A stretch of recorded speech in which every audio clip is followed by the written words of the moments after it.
Apa kabar anak-anak hari ini?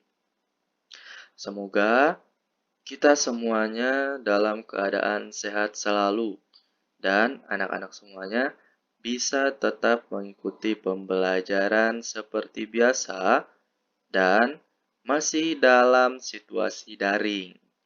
Semoga semuanya sudah siap dengan buku paket tematik masing-masing. Oke, sebelum memulai pembelajarannya, siapkan buku tematik kalian. Buku tematik tema 2 yaitu 4B. Buku tematik 4B kita akan melanjutkan pembelajaran kita dari pembelajaran kemarin subtema 1. Sekarang beranjak ke tematik 4B subtema 2. Silahkan siapkan buku kalian. Kita lanjut ke 4B subtema 2 di halaman 40. Silakan dibuka halaman 40. Jika sudah, tematik 4P subtema 2 itu membahas mengenai manfaat energi. Ya, sambil kalian baca, sambil kalian lihat dan dengarkan apa yang Ustadz sampaikan di sini. Bisa dilanjut?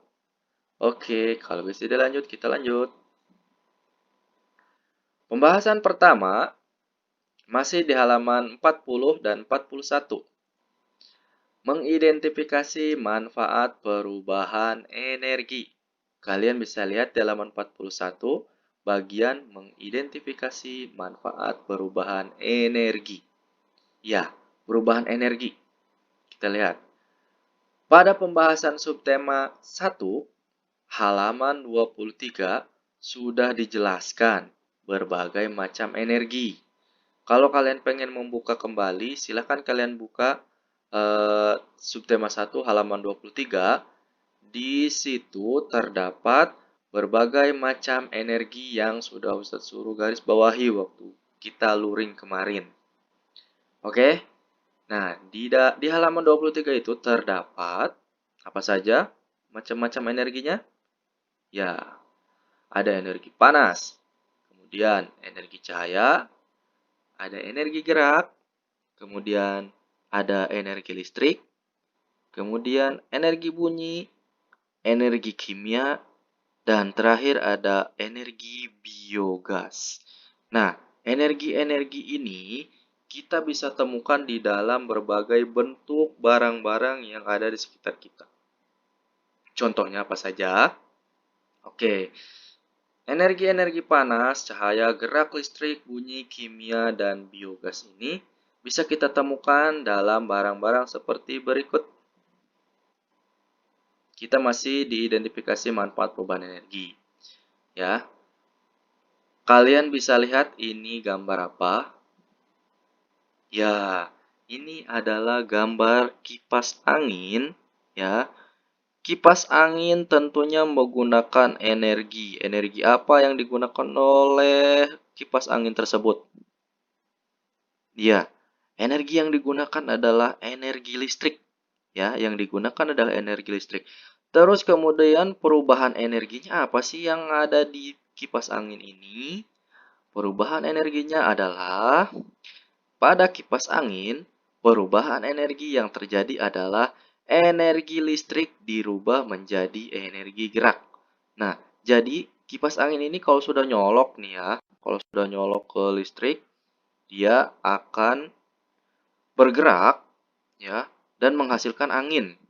Ya, menghasilkan angin dan bermanfaat untuk kita untuk menyejukkan ruangan. Nah, jadi kipas angin ini muter dan muter itu sebutnya bergerak ya. Jadi perubahan energi yang terjadi pada kipas angin adalah energi listrik diubah menjadi energi gerak. Selain energi maksudnya selain dari kipas angin ini ada lagi nggak? Ada lagi tentunya nih, Ustaz punya lagi nih contohnya. Sama, ada radio. Nah, nanti dia berubah energinya jadi energi apa nih perubahan energinya. Kemudian ada TV, ada juga penanak nasi. Oke. Nah, jadi Kalian sering lihat radio? Apalagi televisi? Ini sering ada di dapur kalian yang penanak nasi.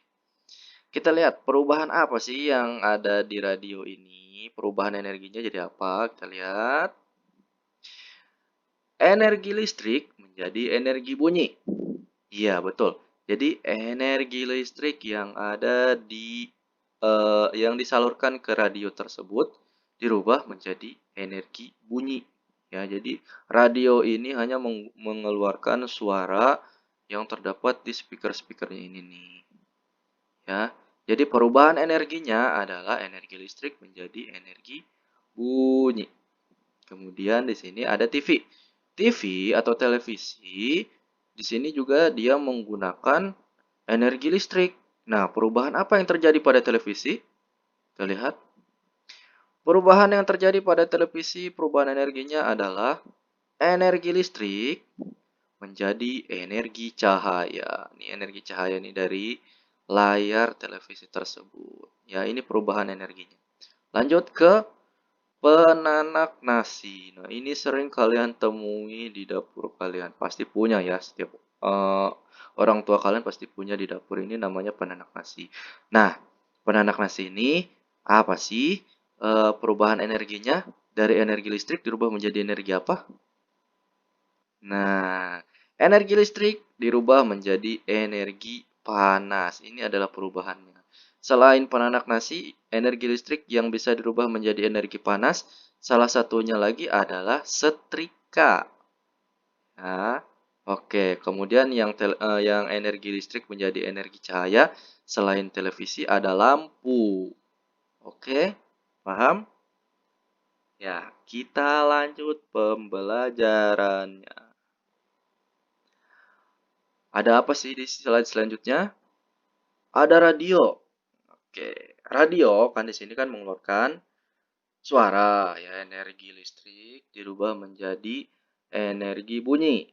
Ya, manfaatnya apa sih? Radio itu manfaatnya banyak ya. Jadi kita lihat nih manfaatnya. Manfaat radio, kita bisa mendengarkan berita, acara wawancara, bahkan mendengarkan musik-musik kesukaan kalian. Kalian kalau misalkan di mobil atau misalkan di rumah kalian punya radio, kalian bisa mendengarkan nih ada orang yang lagi wawancara, kemudian ada musik-musik juga, mungkin di situ ada musik kesukaan kalian, ya. Makanya di sini, tahukah kalian kalau musik itu memiliki berbagai tangga nada dan tempo? Nah, tangga nada dan tempo itu kita akan pelajari di sini. Ya, simak dan baca halaman 51. Silakan dibuka halaman 51. Oke, sudah dibuka? 51. Kita lanjut pembelajarannya. Nah, di halaman 51 ini persis seperti yang ada di buku kalian, ya. Di nyanyian yang ada di radio mungkin bisa terdengar oleh kalian. Ya, musik-musik kesukaan kalian mungkin ada yang lagunya lambat, ada yang lagunya cepat, kayak gitu ya. Nah, ini adalah macam-macam tempo. Itu kalau misalkan tempo itu artinya cepat lambatnya lagu. Ya, cepat lambatnya lagu. Nah, ini ya. Jadi untuk arti dari tempo itu ya, tempo di sini bisa kalian sambil garis bawahi, tempo merupakan tanda baca dalam musik yang berkaitan dengan cepat atau lambatnya lagu, ya, dinyanyikan atau dimainkan. Nah, kemudian di sini kalian bisa mengetahui berbagai macam tempo. Ada tempo adagio, kemudian ada tempo largo. Tempo adagio itu artinya lagu dinyanyikan dengan amat sangat lambat. Nah, di sini dimulai dari angka 1 ke angka 12, itu mulai dari lambat sekali sampai dengan cepat dan gagah. Ya. Nah, jadi bisa sambil kalian baca ya. Sambil kalian baca di sini berbagai macam berbagai macam tempo dari adagio, largo, larghetto, maestoso, allegro, allegretto, moderato, presto, vivace, prestissimo, di Marcia, con brio, dan juga con bravura. 1 sampai 13 itu berurutan dari lambat sekali sampai dengan ke sangat gagah. Ya. Nah, contoh lagunya ada Menanam Jagung. Ciptaannya siapa? Ciptaan dari Ibu Sud. Oh, oke, sebelumnya. Ciptaan dari Ibu Sud. Ya, Menanam Jagung itu ciptaan dari Ibu Sud dan di sini ada temponya. Temponya di sini allegretto. Tempo dari lagu Menanam Jagung adalah allegretto. Kalian tinggal cari allegretto itu apa? Temponya cepat atau lambat? Tempo allegretto. Nah, yang ini ya. Tempo allegretto artinya ringan, hidup, gembira, dan sedikit lebih lambat dari allegro. Ya, ini lagunya nih Menanam Jagung itu kan kalian kalau yang hafal pasti lagunya itu ringan ya. Ringan itu berarti mudah dihafal sama kalian. Hidup, gembira. Nah, ini Menanam Jagung itu tidak ada yang sedih ya liriknya, semuanya gembira. Contohnya di sini nih. Aku gembira ya menanam jagung di kebun kita. Oke. Nah, ini adalah bermacam-macam tempo. Kita lanjut. Oke, kalian buka halaman 43. Oke, di halaman 43 di sini kita menemukan materi sumber daya alam Indonesia. Nah, di sini dijelaskan bahwa Indonesia memiliki kekayaan berupa sumber daya alam yang melimpah. Sebagian besar sumber daya alam tersebut merupakan penghasil energi yang bermanfaat bagi kehidupan sehari-hari. Contohnya adalah batu bara. Ya, yang merupakan bahan bakar fosil yang bermanfaat sebagai bahan bakar utama pembangkit tenaga listrik. Minyak bumi merupakan bahan bakar fosil yang bermanfaat sebagai bahan bakar kendaraan bermotor. Nah, Ustadz ini kan sudah pernah menjelaskan nih mengenai sumber daya alam Indonesia. Sumber daya alam itu kan dibagi menjadi 2. Ya, apa saja nanti ada pembahasannya. Ustadz akan mengingatkan kembali kalian ada berapa sumber daya alam itu. Ya, kalau misalkan kalian masih ingat itu hebat. Kalau misalkan lupa, nah kalian belajarnya gimana di rumah. Nah, jadi materi yang Ustadz sampaikan itu harus sampai ke otak kalian, oke? Jadi perhatikan baik-baik sumber daya alam yang sudah Ustadz jelaskan kemarin, itu ada berapa. Nanti Ustadz akan menjelaskan kembali. Laut Indonesia yang membentang luas juga menyimpan sumber daya alam yang melimpah. Ya. Kemudian di sini sumber daya alam ini selain ada batu bara dan juga minyak bumi, terdapat juga ya ada hasil laut, ini hasil laut. Kemudian ada rempah-rempah. Ya, jadi sudah kalian bisa bayangkan, tadi sumber daya alam kan kata Ustadz ada 2. Nah, tadi yang sudah dijelaskan itu bahwa ada sumber daya alam batu bara dan minyak bumi, dan selain itu di halaman selanjutnya ada sumber daya alam dari laut dan juga dari tumbuh-tumbuhan. Ya. Nah, berarti memang di sini ada 2 ya untuk sumber daya alam. Sumber daya alam yang dihasilkan oleh laut, contohnya itu ya di sini. Contohnya adalah ikan. Ya, ini adalah ikan sumber daya alam yang berasal dari laut. Sedangkan yang berasal dari pepohonan ini ada rempah-rempah. Rempah-rempah itu ada apa aja sih? Nah, rempah-rempah itu ya Ada di sini rempah-rempah. Nah, di sini nih.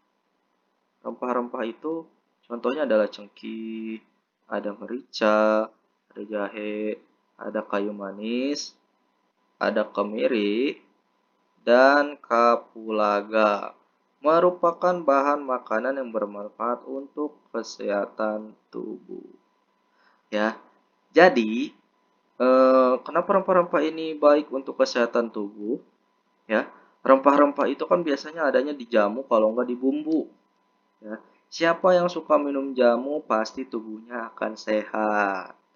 Ya, karena biasanya di jamu itu mengandung ada jahenya, ya, ada kayu manis dan ada cengkeh-cengkeh seperti itu. Mungkin, ya. Jadi yang suka minum jamu pasti badannya sehat. Dan yang suka makan berbumbu, ya pasti juga sehat karena bumbu itu berasal dari rempah-rempah yang sangat bermanfaat untuk tubuh kita. Nah, jadi Ustadz balik lagi bahwa yang sudah dijelaskan oleh Ustadz tadi ada sumber daya alam dari batu bara dan kemudian minyak bumi. Ada juga sumber daya alam yang berasal dari laut dan juga ada yang berasal dari pohon. Kalau berasal dari laut itu contohnya ada ikan, ya, ada rumput laut, ada garam. Kalau dari pohon ada rempah-rempah. Oke? Nah, jadi Ustadz mau tanya lagi ke kalian. Ya, kita lanjut slide-nya. Sumber daya alam. Ada dua. Yang pertama, sumber daya alam yang tidak bisa diperbarui. Dengan sumber daya alam yang bisa diperbarui. Nah, ada dua. Kita masuk ke contoh yang pertama dulu. Sumber daya alam yang bisa diperbarui itu apa saja? Apa masih ingat? Coba diingat. Oke, sumber daya alam yang bisa diperbarui contohnya adalah hutan, hewan, air, angin, dan lain-lain.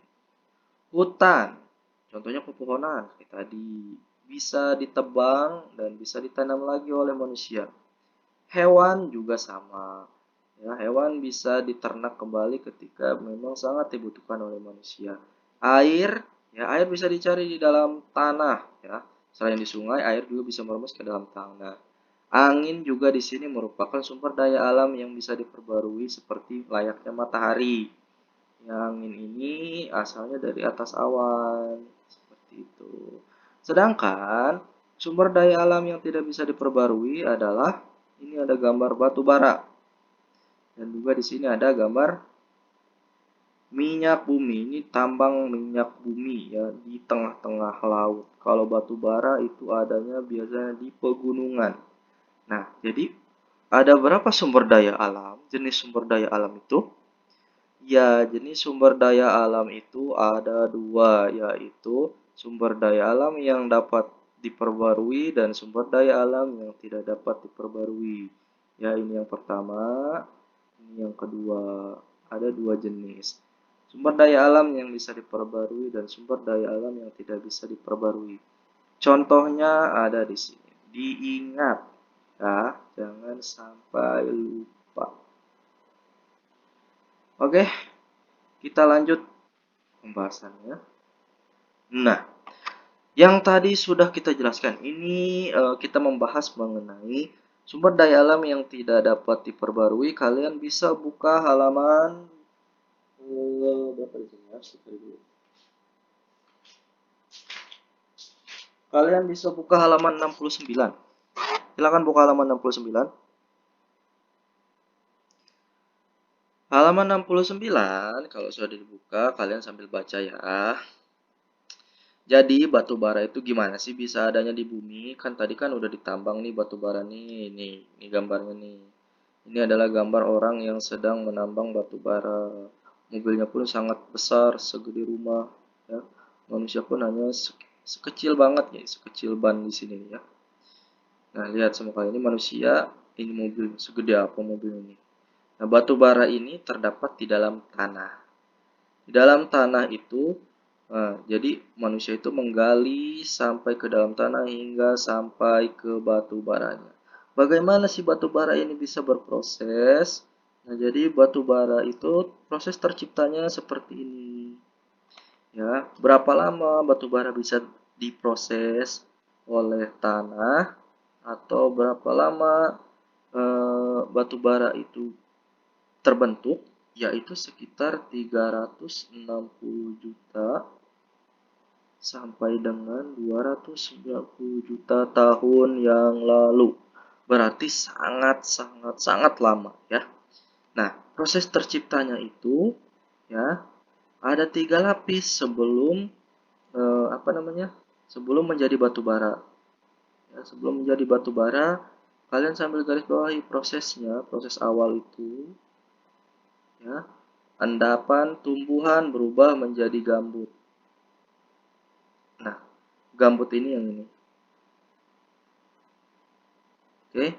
Nah, berarti si batu bara ini awalnya dari tumbuh-tumbuhan zaman purba dulu.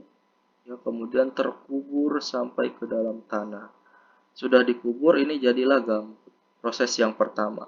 Proses yang kedua, ya, proses yang kedua berubah menjadi batu bara muda atau lignite ya dibacanya. Batu bara muda yang mana nih? Yang ini nih batu bara muda nih. Ya, batu bara muda itu kalau digambarkan di buku itu seperti warnanya seperti batu bata. Ya. Nah, itu proses yang kedua. Proses yang ketiga, maka setelah menjadi batu bara muda dan akhirnya menjadi batu bara coklat ya, atau brown coal di sini. Ini batu bara coklat. Inilah yang dapat kita ambil pada kedalaman tanah tertentu. Ya, jadi proses proses terjadinya batu bara itu sangat lama ya. Dari 360 juta tahun yang lalu sampai dengan 290 juta tahun yang lalu. Sangat lama sekali ya. Dan kalau misalkan batu bara ini habis, manusia tidak dapat memperbaruinya. Artinya manusia tidak dapat menciptakan batu bara karena prosesnya yang sangat lama. Oke? Nah, jadi proses yang pertama adalah nih. Yang pertama, proses yang pertama itu adalah endapan tumbuhan berubah menjadi gambut. Yang kedua adalah menjadi batu bara muda atau lignite yang ini. Kemudian yang ketiga adalah batu bara coklat. Jadilah batu bara coklat ini yang ketiga. Oke. Nah, jadi itulah proses pembentukan batu bara. Kita lanjut ke slide selanjutnya. Apakah? Nah, jadi manusia karena tidak bisa menciptakan yang namanya batu bara dan minyak bumi karena itu tidak bisa diperbarui, maka yang harus kita lakukan selaku umat manusia yang masih membutuhkan energi adalah dengan cara selalu berhemat energi. Contohnya ketika kalian sudah pagi hari atau siang hari, matikan lampu, buka jendela kalian. Kemudian kalau kalian sudah mandi, ya, bak yang sudah penuh, sudah terisi air penuh, itu ditutup biar tidak luber airnya ya. Itu salah satu berhemat energi. Ya. TV jika tidak dipakai kalian matikan. Ya, sama juga radio. Kalau misalkan tidak dipakai matikan. Oke, itu selalu berhemat energi. Nah, ada tugas untuk kalian di akhir slide ini. Di halaman, tugasnya ada di halaman 78. Tugas di halaman 78 dikumpulkan paling telat hari Minggu 30 Agustus 2020. Ya, kalian membuat kartu hemat energi. Cara-caranya di sini. Siapkan kertas karton, pensil pulpen, pensil warna atau spidol dan selotip rangkap 2. Kalian bisa dibaca langkah-langkahnya dan contohnya ada di sini. Contohnya kalian membuat seperti, nah, ini contoh yang pertama, kalian membuat kartu hemat energi seperti ini nih. Nah, yang ini yang kalian buat, ukurannya kecil dan bisa ditempelkan di stop kontak. Tapi digambar, ya, digambar menggunakan tulisan kalian. Ya, digambar menggunakan tulisan kalian, gambar-gambarnya bisa kalian cari di internet banyak, ya, atau di buku juga bisa. Oke, ini gambar yang kedua contohnya. Ini untuk hemat energi ya. Nah, ini yang dibuat oleh kalian, digambar di kertas karton atau kertas buku kalian, kotak kecil-kecil ya. Kemudian ditempel atau enggak kalian bisa difoto. Nanti cara pengumpulannya difoto minimal 3 stiker ya. 3 kartu maksudnya, minimal 3 kartu hemat energi. Jika sudah, boleh kalian tempelkan di dekat saklar atau di dekat keran kalian. Atau boleh kalian cara pengumpulannya foto menggunakan diri kalian sendiri. Dipegang kartunya, kalian foto dan nanti usahakan nilai. Oke, terima kasih. Ini untuk contohnya. Terima kasih atas perhatiannya. Selamat mengerjakan. Sekian dari Ustaz. Terima kasih. Taufiq wal hidayah. Assalamualaikum warahmatullahi wabarakatuh.